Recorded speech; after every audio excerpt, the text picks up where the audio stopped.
अस्सलाम वालेकुम। मेरा नाम शाकिर है।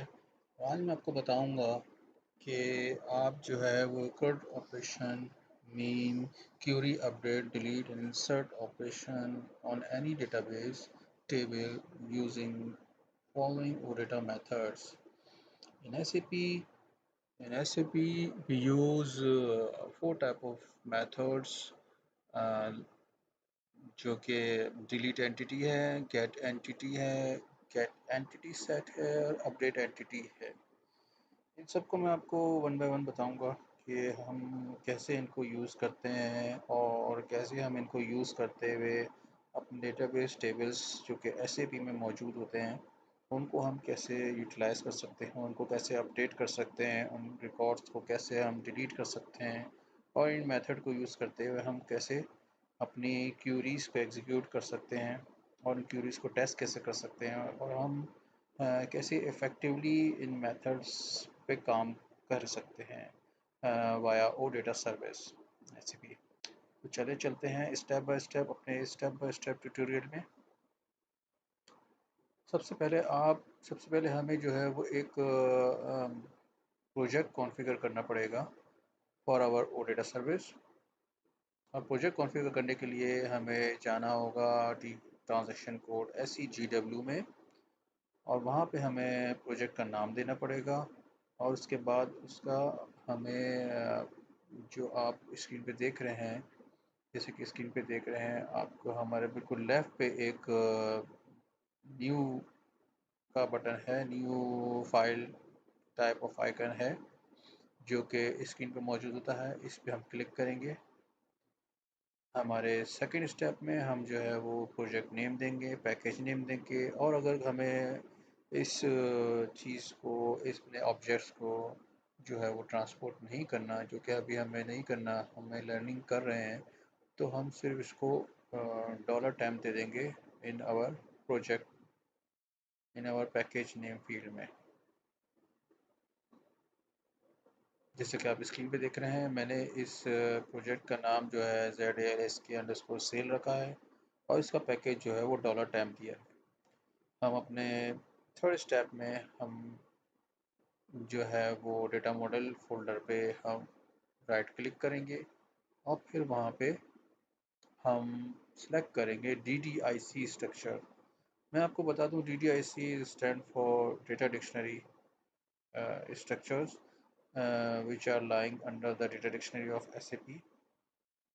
So in our fourth step we give a data structure name या फिर हम जो है वो F4 लिस्ट ऑफ वैल्यूज़ को यूज़ करते हुए वहाँ से सिलेक्ट करेंगे। अगर हमें पता है तो हम उसमें DDA स्ट्रक्चर में स्ट्रक्चर नेम दे देंगे और उसके बाद जो है वो, और अगर हमें नहीं पता तो हम F4 यूज़ करते हुए तमाम वैल्यूज़ को एक्सप्लोर करके वहाँ से सिलेक्ट कर लेंगे। जैसा कि आप स्क्रीन पे देख रहे हैं, मैंने जो है वो वेब स्ट्रक्चर में VBAK दिया है। VBAK बेसिकली एक मास्टर टेबल है फॉर SD मॉड्यूल का मास्टर टेबल है जो कि यूज़ होता है सेल ऑर्डर इंफॉर्मेशन के लिए। Now in our next step हम जो है वो स्ट्रक्चर्स, जो इस स्ट्रक्चर की जितनी भी फील्ड्स हैं जो हमें चाहिए, हम उनको सिलेक्ट करेंगे। जैसा कि आप स्क्रीन पे देख रहे हैं, मैंने जो है वो इधर VBLN sales document, PRNAM created by, VB type document category, AUGRU जो कि ऑर्डर रीजन की फील्ड है उसको सेलेक्ट किया हुआ है और VKORG सेल ऑर्गेनाइजेशन की field and then distribution channel की फील्ड मैंने सेलेक्ट कर ली है। इन और नेक्स्ट स्टेप हमें जो है वो इन तमाम फील्ड्स की जो की फील्ड होगी, जो कि यूनिक होगी, उसको हम सिलेक्ट करेंगे। जैसे कि आपने देखा है, मैंने इधर जो है वो सेल डॉक्यूमेंट की फील्ड सेलेक्ट कर ली है। Now save and check the project by using check button. इसका मतलब ये है कि हम जो है इसको चेक करना है और फिर इसको चेक बटन को क्लिक करना है। जैसे कि आप स्क्रीन पे देख रहे हैं, हमने हमारा जो है वो ओडेटा सर्विस जो है वो चेक हो गई है और उसको हमने, उसमें जो है कोई एरर हमारे फाउंड नहीं हुए हैं। हम अपने नेक्स्ट स्टेप में जो है वो जाके हम देखेंगे। तो हमने जो है वो हाँ ठीक है, हमने जो है वो एंटिटी फील्ड हम जब आप देखेंगे कि हम के जो एंटिटी टाइप्स है और एंटिटी सेट है वो वैसे ही बन गए हैं जैसे कि हमने जो है वो दिए हैं। हमने जो जो फील्ड्स सेलेक्ट की हैं उसकी इसकी इसने जो है एसएपी ने जो है वो सेल ऑर्डर की एंटिटी टाइप बनाई है और रिस्पेक्टिवली उसका एक सेट भी बना दिया है एंटिटी सेट के फोल्डर में। Now click on the generate runtime artifacts button. A pop-up window will show एक pop-up window शो होगी जो कि इंफॉर्मेशन देगी हमें मॉडल और सर्विस डेफिनेशन के बारे में। जैसे कि आप देख रहे हैं यहाँ पे हम जो है वो ऑब्जेक्ट डायरेक्टरी को जो है वो असाइन करेंगे, जो कि डायरेक्टरी हमने क्योंकि हमें ट्रांसपोर्ट नहीं करनी तो हमने जो है वो इधर $टाइम दे दिया और सेव करने के बाद जब हम सेव करेंगे इसको और जनरेट करेंगे तो जनरेशन के बाद जो है वो हमारे पास जितनी भी रन टाइम आर्टिफैक्ट्स हैं वो जनरेट हो जाएंगे, जो कि बहुत बैकबोन होती हैं एक तरीके से वो डेटा सर्विस की।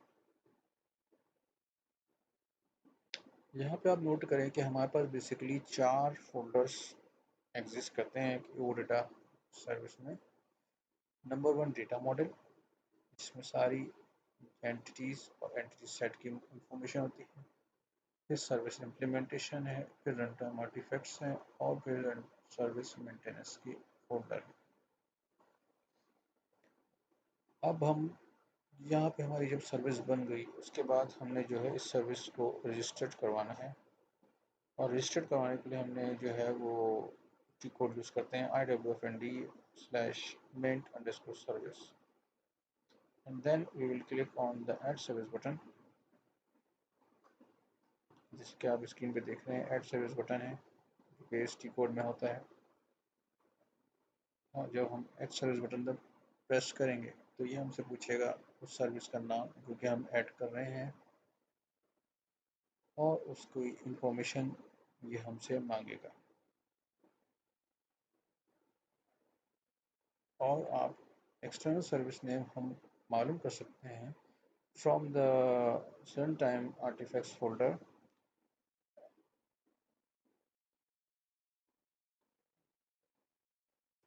इधर हमने जो है वो सर्विस का नाम दे दिया, ठीक है, और फिर हमने ऐड सिलेक्टेड सर्विसेज कर दिया।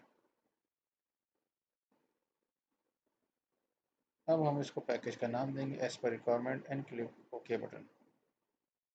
क्योंकि हमने इसका ट्रांसपोर्ट नहीं करनी है इसलिए हमने $टाइम लोकल पैकेज देंगे और फिर इसको ओके बटन प्रेस करेंगे। एक पॉपअप विंडो आएगी उसके बाद जो हमें कंफर्म करेगी कि जो है इस सर्विस जो है वो रजिस्टर्ड हो गई है हमारी successfully. In our major step of 3 it's called testing of service. अब हमारी सर्विस सबसे पहले तो क्रिएट हो गई, उसके बाद हमने इस सर्विस को रजिस्टर्ड कर दिया। सर्विस रजिस्टर करने के बाद हमारे पास जो थर्ड स्टेप है, अब हम इसको सर्विस को टेस्ट करेंगे। इस सर्विस को टेस्ट करने के लिए हमने जाना है दोबारा से iwfnd_main सर्विस में और उसमें अपने सर्विस का नाम देना है बाय यूजिंग फिल्टर। जैसा कि आप स्क्रीन पे देख रहे हैं मैंने सर्विस बनाई है ZLSQL_sale_srv। मैंने इसको दिया है और फिर मैंने जो है वो बटन प्रेस किया है। ये जो है मुझे जब सर्विस मेरी शो करे, ये मेरी जो हमने बटन प्रेस करने के बाद ये मुझे सर्विस शो कर देगा। और इस सर्विस शो करने के बाद मैंने चेक करना है इसको। नीचे हमारे पास 2 सेक्शन आ रहे हैं, एक ICF नोड्स का और दूसरा आ रहा है सिस्टम एनालिसिस का। ICF नोड में आप नोट करेंगे कि बिल्कुल हमारे लेफ्ट कॉर्नर पे जो स्टेटस का आइकन है वो ग्रीन होना चाहिए। अगर हमारी सर्विस सही बनी है और उसको टेस्ट हुई है, वो रजिस्टर सही हो गई है, तो ICF नोड में वो ग्रीन बटन के साथ शो होगी, मतलब कि स्टेटस इसका ग्रीन होगा, मतलब कि सर्विस सही चल रही है।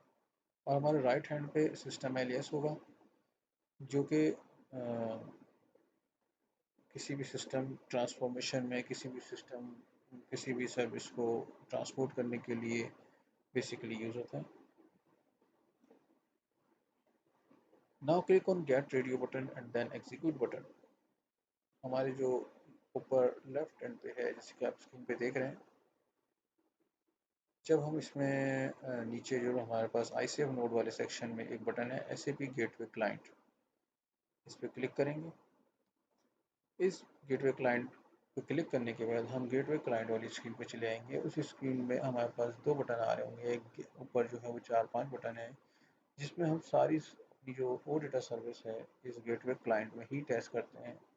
सबसे पहला बटन आ रहा है, जैसे कि आप स्क्रीन पे देख रहे हैं, गेट बटन है, फिर पोस्ट बटन है, फिर पुट है, फिर पैच है, और फिर मर्ज है, डिलीट है और रीड है, और उससे ऊपर रॉ में एग्जीक्यूट बटन है।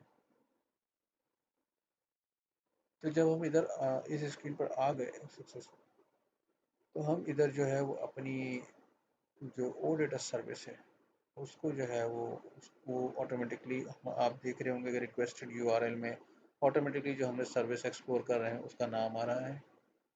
यहाँ पे हम जो है वो गेट रेडियो बटन को सेलेक्ट करके एग्जीक्यूट जब करेंगे, तो हमारे जो बिलो सेक्शन है HTTP रिस्पॉन्स सेक्शन में उस सर्विस का जो हमने कॉल की है, वो हमारी जो सर्विस है उसका रिज़ल्ट वो इधर शो कर रहा होगा, और वो इधर बता रहा होगा हमारा कि हमारी सर्विस जो है वो सही चल रही है और वो टेस्टिंग में उसका स्टेटस क्या है। अगर वो स्टेटस 200 शो करेगा तो इसका मतलब ये है कि हमारी सर्विस ओके है और जो हमने सर्विस क्रिएट की है वो अलाइव है, सही है, बिल्कुल करेक्ट है।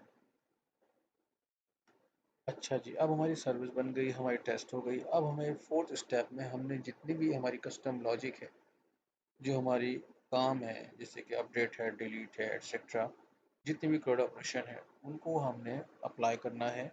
तो उन चीज़ों को अप्लाई करने के लिए हमने SEGW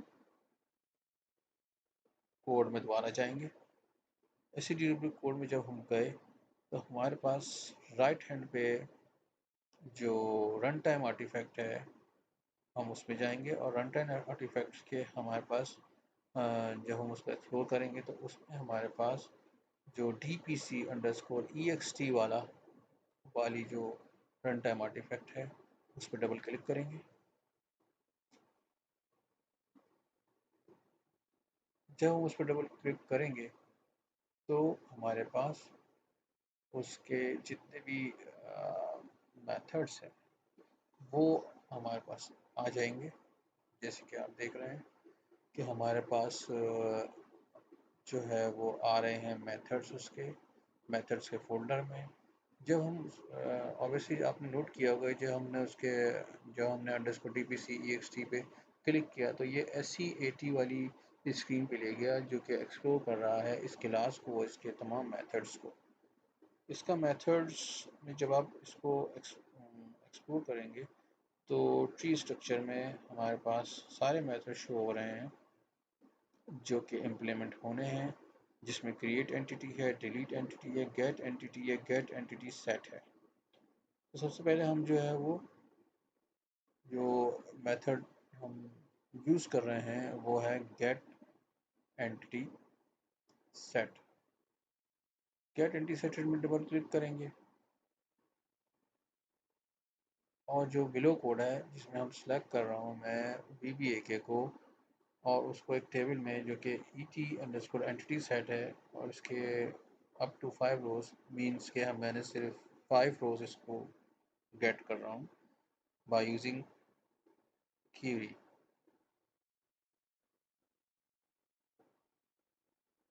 जैसे कि आप स्क्रीन पे देख रहे हैं, इस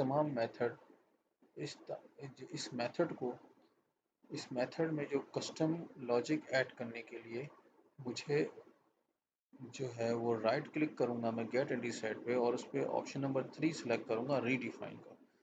तो जब मैं रीडिफाइन पे क्लिक करूँगा तो मेरे राइट साइड पे वही मेथड जो है वो इस तरीके से ओपन हो जाएगा, जैसे कि आप स्क्रीन पे देख रहे हैं।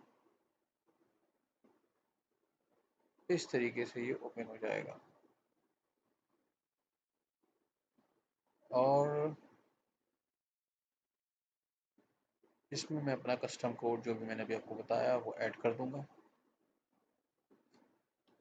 ये कस्टम कोड ऐड होने के बाद मैं इस मेथड को जो है वो एक्टिवेट कर दूंगा by using activate button and then execute.